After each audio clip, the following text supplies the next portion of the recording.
Hello दोस्तों, आज हम बात करेंगे ब्रेन के लिए शुगर लेवल्स का क्या इंपॉर्टेंस है। शुगर या ग्लूकोज लेवल अगर बॉडी में कम है या ज़्यादा है, इसका ब्रेन पर क्या फ़र्क पड़ता है, हमारे ब्रेन के फंक्शनिंग सिस्टम पर कैसा फ़र्क पड़ता है, हमारे मूड पर कैसा फ़र्क पड़ता है, ब्रेन की काम करने की क्षमता पर कैसे फ़र्क पड़ता है। ये सारी चीज़ों को आज हम जानने का प्रयास करेंगे ताकि हम एक ब्लड ग्लूकोज वैल्यूज़ की इंपॉर्टेंस को समझ सकें और ब्रेन की बीमारियों से उसके कोरिलेशन को समझ सकें, ताकि हम उसके बारे में एक अच्छा डिसीजन ले सके और ब्रेन की बीमारियों के साथ उसके कोरिलेशन को समझते हुए उसको बेटर वे में मैनेज कर सके। टॉपिक पर जाने से पहले जो लोग हमारे चैनल पर नए हैं उन्हें रिक्वेस्ट करूँगा कि चैनल को सब्सक्राइब करें, वीडियोस को लाइक करें, शेयर करें, फॉलो करें, कमेंट करें, पूरा देखें। टॉपिक इंपॉर्टेंट है, एंड तक देखिएगा। चलिए शुरू करते हैं इंपॉर्टेंट वीडियो।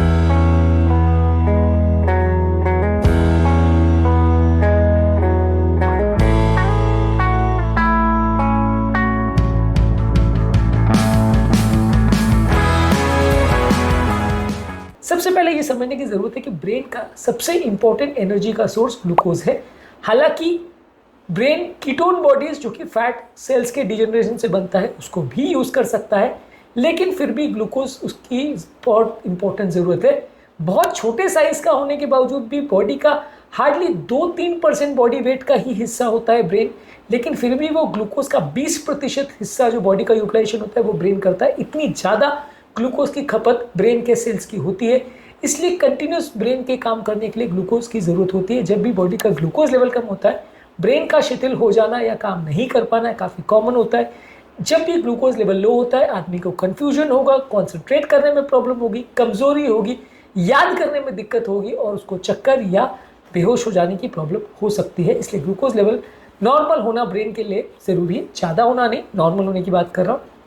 यदि शुगर लेवल ज़्यादा है तो वो ब्रेन की नलियों के लिए अच्छा नहीं है। बहुत ज़्यादा शुगर लेवल ब्रेन की नलियों को ख़राब करता है, जिससे ब्रेन में मेमोरी फंक्शन के डिक्लाइन होने का चांस, लकवा होने का चांस, ब्रेन में सूजन, इन्फ्लेमेशन, ऑक्सीडेटिव स्ट्रेस और इन्फ्लेमेशन रिलेटेड ब्रेन के डैमेज होने का चांस कई गुना बढ़ जाता है यदि शुगर ज़्यादा है तो। यानी कि शुगर ज़्यादा है तो भी बुरा है, शुगर कम है तो भी बुरा है। ब्रेन के लिए ऑप्टिमल शुगर लेवल का होना ज़रूरी है।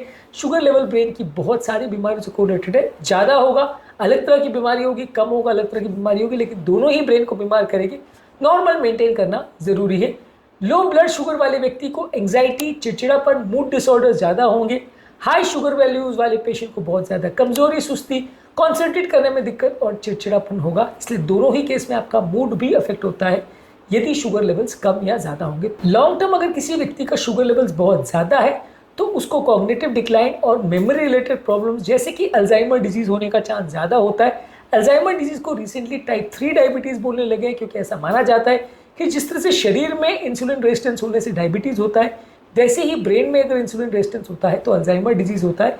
और कुछ स्टडीज़ ने यह भी पाया है कि यदि हम फास्टिंग द्वारा या किसी और टेक्निक द्वारा अगर हम इंसुलिन रेजिस्टेंस को इम्प्रूवाइज करते हैं तो ब्रेन के सोचने समझने की क्षमता में भी सुधार मिलता है, डिमेंशिया में भी फ़ायदा मिलता है।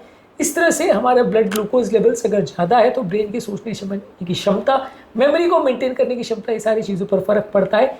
इंसुलिन रेजिस्टेंस लॉन्ग टर्म में ब्रेन की नलियों को ख़राब करता है, एनर्जी यूटिलाइजेशन को ख़राब करता है, प्रोसेसिंग स्पीड ब्रेन की उसको ख़राब करता है, मेमोरी फंक्शन को कॉम्प्रोमाइज़ करता है और धीरे धीरे करके मेमोरी का डिक्लाइन होता है। इसलिए इंसुलिन रेजिस्टेंस भी हमारे ब्रेन के लिए बुरा है। जितना ज़्यादा इंसुलिन रेजिस्टेंस होगा, जितना ज़्यादा लंबे समय तक इंसुलिन रेजिस्टेंस होगा, उतना ज़्यादा ब्रेन को डैमेज होगा। ब्रेन का जो नॉर्मल एजिंग प्रोसेस है, यानी एज के साथ धीरे धीरे करके ब्रेन का जो खराब होने का प्रोसेस है वो भी फास्टर होगा यदि इंसुलिन लेवल्स ज़्यादा होंगे, इंसुलिन रेजिस्टेंस होगा और शुगर लेवल ज़्यादा होगा। यानी ब्रेन के धीरे धीरे करके खराब होने का, उसके सेल्स के मरने का चांस, मेमोरी फंक्शन के डिक्लाइन होने का चांस, एजिंग प्रोसेस फास्टर होगी उन लोगों में जिनको डायबिटीज़ है। इसलिए डायबिटिक पेशेंट में अल्जाइमर डिजीज़ या मेमोरी लॉस होने का चांस ज़्यादा होता है। इसके अलावा डायबिटीज़ या इस तरह की प्रॉब्लम होने से लकवा होने का चांस भी बढ़ जाता है, जो भी अपने आप में ब्रेन को डैमेज करता है। लेकिन बिना लकवा करे या बिना नलियों को चोक करे भी ये ब्रेन को डायरेक्टली भी डैमेज कर सकता है। इसको मेंटेन करने के लिए आप क्या करें, वो सारी चीज़ें करें जो आपके इंसुलिन रेजिस्टेंस को रिवर्स कर सकती है, वो सारी चीज़ें जो आपके इंसुलिन लेवल्स को कम कर सकती है, वो सारी चीज़ें जो आपके शुगर वैल्यूज़ को नॉर्मल कर सकती है। रेगुलर एक्सरसाइज करना, बैलेंस डाइट लेना, कॉम्प्लेक्स कार्बोहाइड्रेट लेना, प्रोटीन्स लेना, हेल्दी फैट्स लेना, लो फैट डेयरी प्रोडक्ट्स लेना और ताज़ा फल सब्जियां वगैरह ज़्यादा लेना, ये सारी चीज़ें आपके लिए ज़रूरी है आपके ब्रेन के नॉर्मल फंक्शन को भी मेंटेन करने के लिए।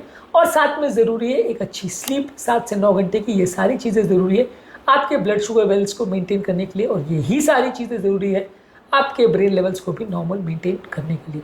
तो आज के टॉपिक में हमने बात करी कि नॉर्मल ग्लूकोज लेवल ब्रेन की फंक्शनिंग को और ब्रेन के काम करने की क्षमता को किस तरह से अफेक्ट करता है और ये क्यों इंपॉर्टेंस है, और ये नॉलेज को हम किस तरह से यूज़ कर सकते हैं, कौन कौन सी बीमारियों में इसका असर होता है, इन सारी चीज़ों पर हमने बात करी।